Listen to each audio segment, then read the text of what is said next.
यावेळेस जर सरकारनं आरक्षण नाही दिलं तर छातीवर बसून नाही तर सरकारची छाती फाडून घेऊ आणि माघार येऊ, त्याशिवाय माघार नाही.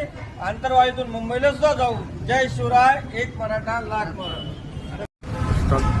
जय शिवराय.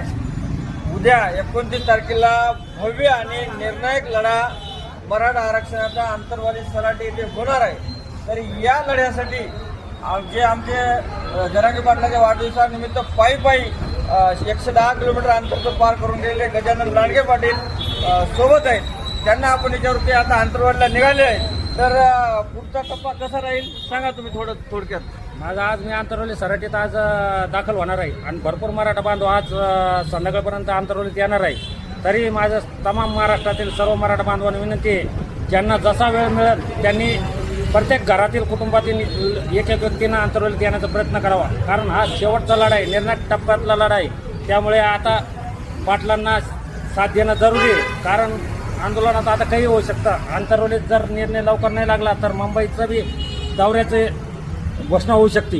त्यामुळे मराठा बांधवांनी शक्यतो लवकरात लवकर येण्याचा प्रयत्न करावा आंतरवलीला. आणि आमच्या लगान ग्रुपतर्फे उद्या भव्य अशी खिचडी वाटप आंतरवली सराटीमध्ये ठेवण्यात आलेली आहे.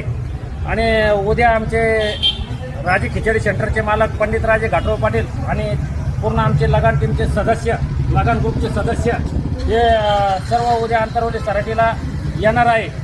आणि तरी मराठा बांधवाला विनंती की संपूर्ण मराठा बांधवांनी आंतरवलीला येण्याचा प्रयत्न करावा. जय शिवराय. नक्कीच एकदम जबरदस्त, न भूतो न भविष्याचे असं आंदोलन आहे.